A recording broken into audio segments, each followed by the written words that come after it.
വെള്ളം കട്ടെ.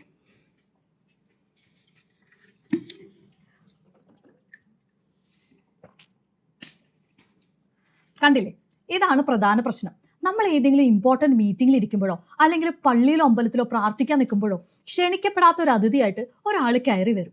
ചിലപ്പോൾ ഭയങ്കര നിശബ്ദതയിലോ അല്ലെങ്കിൽ നമുക്ക് ഏറ്റവും പ്രിയപ്പെട്ട ആരോടെങ്കിലും സംസാരിക്കുമ്പോഴോ നമ്മുടെ പാർട്ട്ണറോ അല്ലെങ്കിൽ ലവറോ കൂടെ ഉണ്ടായിരിക്കുമ്പോഴോ ഒക്കെ പ്രതീക്ഷിക്കാതെ കയറി വരുന്ന ഈ വില്ലൻ ആരാണെന്നല്ലേ?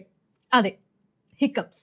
ഈ ഹിക്കപ്സിനെ പറ്റി പലതരം മിത്തുകൾ നമ്മൾ കേട്ടിട്ടുണ്ട്. അതിൽ ഏറ്റവും പ്രധാനപ്പെട്ട ഒന്നെന്ന് പറയുന്നത് നമ്മൾ ഏറെ ഇഷ്ടപ്പെടുന്ന ആരോ നമ്മളെ ഓർക്കുമ്പോഴാണ് നമുക്ക് ഹിക്കപ്സ് വരുന്നത് എന്നുള്ളതാണ്. ശരിയല്ലേ? നമ്മളേറെ സ്നേഹിക്കുന്ന അല്ലെങ്കിൽ നമ്മളേറെ സ്നേഹിക്കുന്ന ആരോ ഒരാൾ എവിടെയോ ഇരുന്ന് നമ്മളെ മിസ് ചെയ്യുമ്പോഴാണ് നമുക്ക് ഹിക്കപ്സ് വരുന്നതെന്ന്. മറ്റൊന്ന് ഞാൻ കേട്ടിട്ടുള്ളത്, നമുക്ക് വേണ്ടപ്പെട്ട നമ്മിൽ നിന്ന് വേർപിരിഞ്ഞു പോയ മരണപ്പെട്ട ആരെങ്കിലും നമ്മുടെ അടുത്ത് ആത്മാവായി വരുന്ന സമയത്ത് നമുക്ക് ഹിക്കപ്സ് വരുന്നു എന്നുള്ളതാണ്. ഇനി ഇതൊന്നുമല്ലാതെ കുറേ ഭക്ഷണം വാരി വലിച്ച് തിന്ന് ബിരിയാണിയും കുഴിമന്തിയും എല്ലാം അകത്ത് ചെന്ന് വീർപ്പ് മുട്ടുമ്പോഴാണ് നമുക്ക് ഹിക്കപ്സ് വരുന്നതെന്നും ഞാൻ കേട്ടിട്ടുണ്ട്. നമ്മളേറെ ഇഷ്ടപ്പെടുന്ന, നമ്മൾ മിസ് ചെയ്യുന്ന, നമുക്ക് ഏറ്റവും പ്രിയപ്പെട്ട ആരെങ്കിലും നമ്മളെ ഓർക്കുമ്പോഴാണ് നമുക്ക് ഹിക്കപ്സ് ഉണ്ടാകുന്നതെന്ന് വെച്ചാൽ, നമ്മൾ ഇഷ്ടപ്പെടുന്ന സെലിബ്രിറ്റീസിനും സോഷ്യലി അക്സെപ്റ്റബിൾ ആയിട്ടുള്ള ആളുകൾക്കൊക്കെ എപ്പോഴും ഹിക്കപ്സ് വരില്ലേ? അപ്പൊ എന്തായാലും അതല്ല ഹിക്കപ്സിന്റെ കാരണം. ഇനി നമ്മുടെ അടുത്ത് ആത്മാക്കളുടെ സാന്നിധ്യം ഉള്ളപ്പോഴാണെന്ന് പറഞ്ഞാലോ? അതാകാൻ സാധ്യതയില്ല. ഇനി ഭക്ഷണം കൂടുതൽ കഴിച്ച് നമ്മുടെ ശരീരവും മനസ്സുമെല്ലാം വിമ്മിഷ്ടപ്പെടുമ്പോഴാണ് ഹിക്കപ്സ് ഉണ്ടാകുന്നെങ്കിലോ?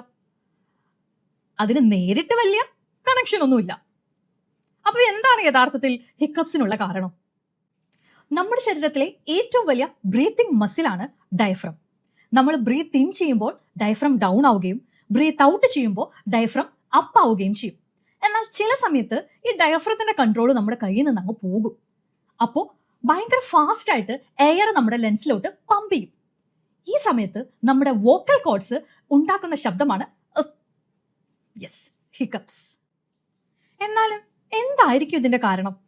പറഞ്ഞു തരാം. നമ്മൾ വേഗത്തിൽ ഭക്ഷണം കഴിക്കുമ്പോഴോ, നല്ല സ്പൈസി ആയിട്ടുള്ള ഫുഡ് കഴിക്കുമ്പോഴോ, വയറ് നിറച്ച് ഭക്ഷണം കഴിക്കുമ്പോഴോ, സോഡ കുടിക്കുമ്പോഴോ, ഒരുപാട് നേരം ചിരിക്കുമ്പോഴോ, ഇനി അതൊന്നുമല്ല കൂടുതൽ ടെൻഷനും സ്ട്രെസ്സും അനുഭവിക്കുമ്പോഴോ നമുക്ക് ഈ ഹിക്കപ്സ് വരാം. ചുരുക്കി പറഞ്ഞാൽ നമ്മുടെ ബ്രീത്തിങ്ങിന്റെ ഒരു സ്പീഡ് ബ്രേക്കർ ആണ് ഈ ഹിക്കപ്സ്. ഇനി അടുത്ത തവണ ഹിക്കപ്സ് ഉണ്ടാകുമ്പോൾ അതിന്റെ കാരണം സ്വയം കണ്ടെത്താൻ പറ്റും അല്ലേ? ഇനി മറ്റൊരു വീഡിയോയുമായി വീണ്ടും വരാം. Till then bye bye.